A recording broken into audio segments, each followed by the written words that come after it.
Eu já vou começar com a primeira notícia que repercutiu ontem no Brasil inteiro, do André Mendonça. O André Mendonça, ministro do Supremo Tribunal Federal, pediu para o julgamento ser transferido para o plenário físico. Ele pediu destaque de processos no Supremo, que, na verdade, pretendia fazer aquele julgamento sumário, o julgamento virtual, o plenário virtual. Vocês sabem como funciona o plenário virtual? Meus amigos, distante, longe, e sem aquele advogado chato, estilo Sebastião Coelho, fazendo sustentação oral, olhando nos olhos, nas almas e nos corações de cada um dos ministros do Supremo Tribunal Federal. Então, essa atitude foi vista por muitas pessoas como uma reviravolta. Olha só que interessante, o ministro André Mendonça, ele está trazendo, restabelecendo aqui a justiça no Supremo Tribunal Federal. Mas eu já adianto para vocês que eu vejo essa situação com muito ceticismo já. Porque eu explorei ela ontem bastante, tive a honra de participar do Fora dos Autos da Gazeta do Povo, fui convidado para estar com a Fabiana Barroso e com Emerson Grigoletti, pessoas que eu admiro muito. E a gente falou bastante sobre a falta de liturgia do Supremo Tribunal Federal, a falta de Estado de Direito no Brasil. E eu já quero aproveitar e receber Adriles, Jorge e Marcelo Suano. Bom dia, meus queridos. Tudo bem com vocês? Olha eles aí. Suano com gel. Tudo bom? Tudo bom, Suano? Eu tô ouvindo, sim. Bom dia. Todos me ouvem? Bom dia todo dia. Eu vou começar essa rodada com Adriles. A respeito do André Mendonça, mas antes eu quero terminar minha construção. Eu acho que vocês vão gostar dela.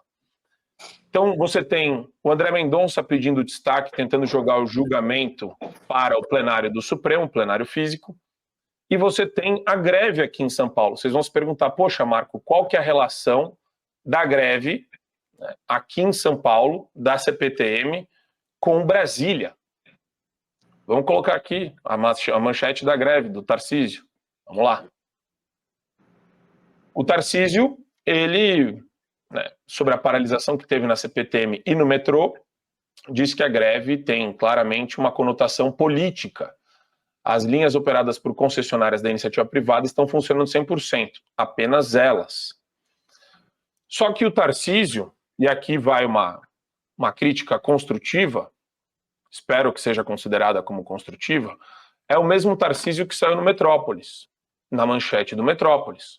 Coloquemos o Tarcísio da manchete do Metrópolis, tem uma foto dele no evento, e fala Tarcísio e os aplausos para Barroso, que o governador ele não agrada bolsonaristas raiz, segundo o Rodrigo Rangel, um jornalista bem militante do Metrópolis, porque ele estava aplaudindo Luiz Roberto Barroso na cerimônia de posse. Marco, eu vou ser bem direto em relação a algumas questões que envolvem Sua Excelência. Eu faço questão porque eu acho que Tarcísio merece ser chamado de Sua Excelência. É um dos poucos. Sua Excelência Tarcísio de Freitas, né?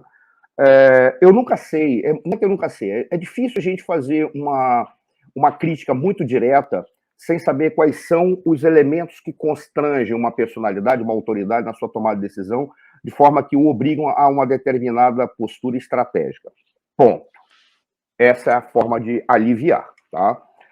Nesse sentido, eu acredito que o Tarcísio de Freitas ele é um excepcional técnico, ele é um grande gestor, mas em momentos de crise, como a professora Daniela Alves sempre fala, nós não queremos administradores, nós queremos líderes.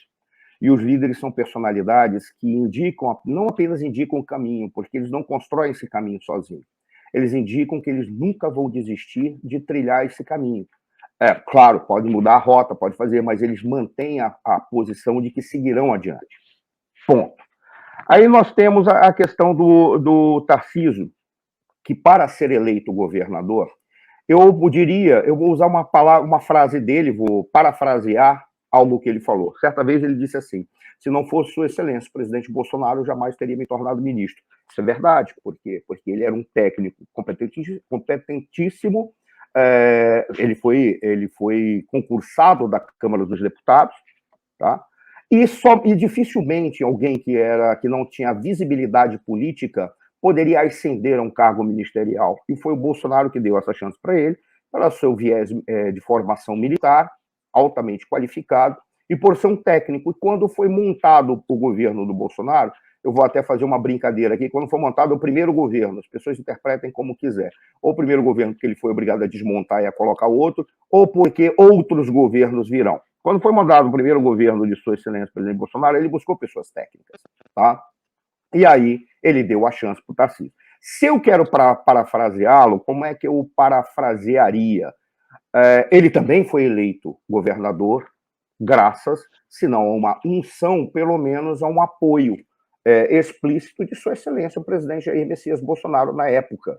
Tá? De forma que ele precisa, e aí sim, ele precisa mostrar, se não gratidão, pelo menos coerência, porque gratidão em política não acontece, mas coerência.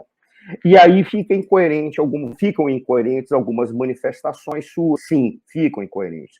Mas para ser eleito também, ele teve que lidar com determinados bruxos ou determinados indivíduos da política, que são os profissionais de carreira da política, que tentaram fazer uma ponte, governo federal, governo estadual, prefeitura, tentaram fazer uma ponte para garantir governabilidade. E essas personalidades o colocaram numa situação em que suas frases não podem ser nunca frases impositivas ou frases incisivas, tal qual a gente tem visto. O que combina muito com a personalidade do Tarcísio, que dificilmente ele agride alguém. O problema não é agredir, o problema é tomar decisões muito claras e definitivas. O Adri citou um fato, por exemplo, da TV Cultura.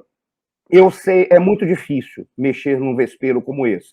Mas o Adri está certo, ele deveria ter sido mais duro com relação à TV Cultura e ter adotado alguns procedimentos. Ah, mas isso seria ideológico. Quem não está fazendo questões ideológicas? É muito curioso que quando aqueles que são liberais, conservadores, ou são identificados como à direita, se eles adotam um procedimento de fazer, se não uma limpeza, mas uma administração adequada, ou uma administração que acompanha seu programa de governo, todos dizem que isso é ideológico e está havendo perseguição. Aí entra um governo de esquerda, o governo não apenas limpa, literalmente, como caça cargos, como esvazia, como busca o sistema, o judiciário para calar pessoas, isso não é ideológico. Isso é apenas um modus operandi correto de quem acabou de assumir o governo. Então, nesse sentido, ele precisa, sim, ter uma postura que eu não diria mais dura, porque ele está tendo uma postura dura em certos momentos, em certos casos, como, por exemplo, esse das greves. Ele foi muito direto. A greve é política, claro que é política. E aqui eu já encerro dizendo o seguinte: o direito de greve é um direito, sim, dos funcionários, dos colaboradores, porque eu não vou dizer dos trabalhadores, porque autoridades e empresários também são trabalhadores, apesar desse tingimento marxista que diz que trabalhador é apenas o proletário e os seus associados. Não, todos somos trabalhadores. Mas, continuando, a greve é, sim, um direito. Da mesma forma que eu sou a favor da existência de sindicatos, mas sindicatos que sejam associações. Certa vez o doutor Rolo utilizou uma expressão que eu gostei muito.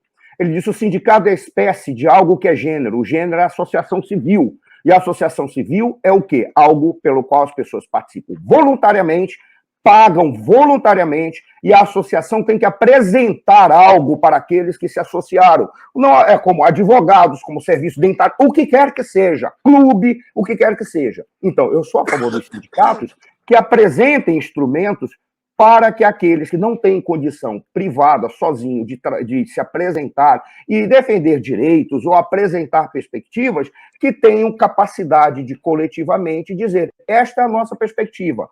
Mas tem um dado: se o sindicato é uma associação civil, antes de ser essa porcaria que a gente vê, ora, ele deveria, e nós temos que definir que o que ele é agora é porque ele se tornou braço de partido político e não uma associação civil. E isso deveria ser vetado. Voltando, e agora eu encerro definitivamente. Sua Excelência, o governador Tarcísio, ele foi muito claro em dizer que essa é uma greve civil. Tá? Desculpa, é uma greve política. E por ser uma greve política, ela não pode, ela tem que ser juridicamente enfrentada. Se as pessoas se angustiam, porque eu digo Sua Excelência Tarcísio de Freitas, eu vou deixar muito claro. E aí eu encerro, tá ok? Eu vou encerrar agora o que eu vou falar, até falando da coisa. Por que o Bolsonaro perdeu? Por que aconteceu o que aconteceu com o Bolsonaro? Porque a direita tem um nível de babaquice que ficar se fragmentando, fica dando porrada nos outros de direita, ao invés de focar e bater na esquerda. Deixa para se bater, depois que todos os poderes foram assumidos. Então, é hora da gente tentar, pelo menos dizer, tudo bem, o Tarcísio não foi muito duro, ótimo, mas é hora de estar dando porrada nele? Eu acho que talvez não seja. Tá? É hora de encontrar ele num gabinete, botar o dedo na cara dele e dizer, tu te comporta, mas não ficar dando vazão para esse pessoal que vem como uma cachoeira de sangue, daí a cor vermelha. Esse é o momento, tá bom? Então, essa é a razão pela qual, veja, que vocês podem ver, eu gostaria de ter uma reunião com ele no gabinete. Ele ouvir coisas que ele não imagina. Mas, não, do lado de fora, não. Nós temos que apoiar. Mas para você ter acesso ao conteúdo integral do Fio Diário, é fundamental que você assine agora a plataforma e aproveite as condições que a gente tem promocionais para você ter todos os acessos aos programas. Adrilho sobre Tudo, Marco Antônio em Direita, Além do Ponto G, entrevistas com personalidades nacionais e internacionais, óbvio, Show da Manhã e várias outras atrações do Fio Diário.